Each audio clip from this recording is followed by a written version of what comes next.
కేటాయించని కేంద్ర ప్రభుత్వం తెలంగాణకు బడ్జెట్ కేటాయించని కేంద్ర ప్రభుత్వం తెలంగాణపై వివక్ష చూపిస్తున్న కేంద్ర ప్రభుత్వం కేంద్ర ప్రభుత్వం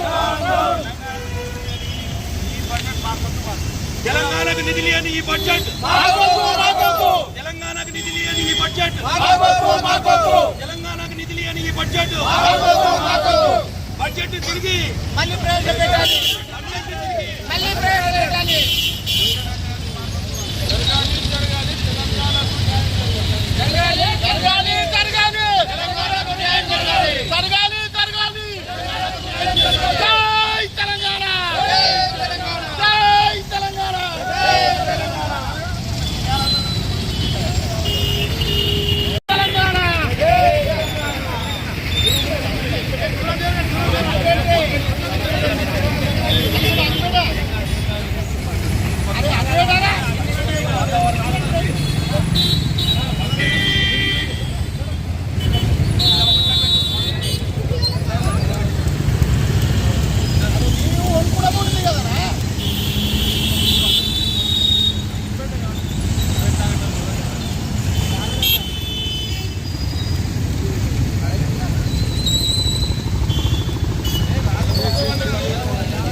నేడు వందల మంది విద్యార్థులు బలిదానాల తర్వాత సాధించుకున్న తెలంగాణ ఈరోజు కేంద్ర ప్రభుత్వం మొండి వైఖరి వల్ల కేంద్ర ప్రభుత్వ నిరంకుశ మొండి వైఖరి వల్ల తెలంగాణ తీవ్రంగా అన్యాయం అయిపోతోంది.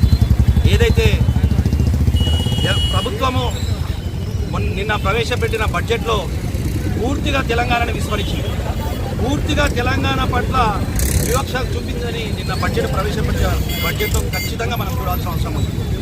మిగతా ఆంధ్రప్రదేశ్ కానీ వేరే రాష్ట్రాల్లో ఈరోజు బడ్జెట్కు పెద్దపీట వేయడం జరిగింది.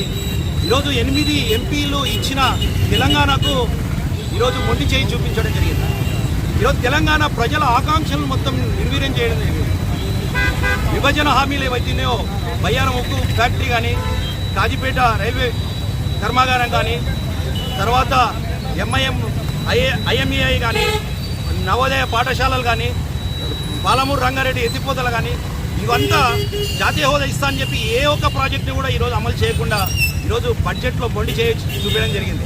మన రేవంత్ రెడ్డి గారు కేంద్ర ప్రభుత్వానికి తెలంగాణ యొక్క రిక్వైర్మెంట్ ఎన్నిసార్లు రిప్రజెంటేషన్ రూపంలో ఇచ్చినా కూడా ఈరోజు బడ్జెట్లో ఎక్కడ తెలంగాణకు న్యాయం జరిగే విధంగా బడ్జెట్ రూపకల్పన చేయబడలేదు. ఈ బడ్జెట్ని నేను పూర్తిగా ప్రజా సంఘాల తరఫున పూర్తిగా మేము వ్యతిరేకిస్తున్నాము.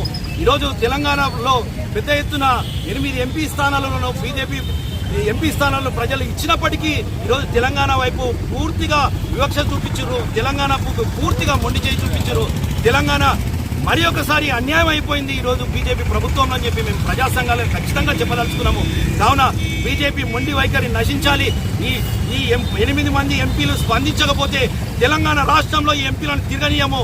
వాళ్ళు తక్షణమే ఈ తెలంగాణ కేంద్ర ప్రభుత్వం మొండి వైఖరికి నిరసనగా రాజీనామా చేయవలసిందిగా బీజేపీ ఎంపీలనే మేము బహిరంగంగా ప్రజా సంఘాలుగా డిమాండ్ చేస్తున్నాము. లేకపోతే రానున్న రోజుల్లో మిమ్మల్ని తెలంగాణ రాష్ట్రంలో తిరగనీయమని చెప్పి ఏదైతే వేల మంది విద్యార్థుల బలిదానాలకి ఈరోజు దానికి ఒక అర్థం లేకుండా పోయింది. ఇంతమంది ప్రాణాలకు పనంగా పెట్టుకుని సాధించుకున్న తెలంగాణకి ఈరోజు బీజేపీ ప్రభుత్వం మొండి చేయి చూపించడం జరిగింది. ఇకనైనా ప్రజల మేల్కొనండి. ఈరోజు మనము ఏదైతే ఆకాంక్షల కోసం తెలంగాణ సాధించుకున్నామో ప్రత్యక్షంగా పరోక్షంగా మళ్ళా మన యొక్క ఆకాంక్షలను దెబ్బకొట్టడం జరిగింది ఈ బీజేపీ ప్రభుత్వం. మరి ఒకసారి మనమందరం సంఘటితమైదాము. ఈ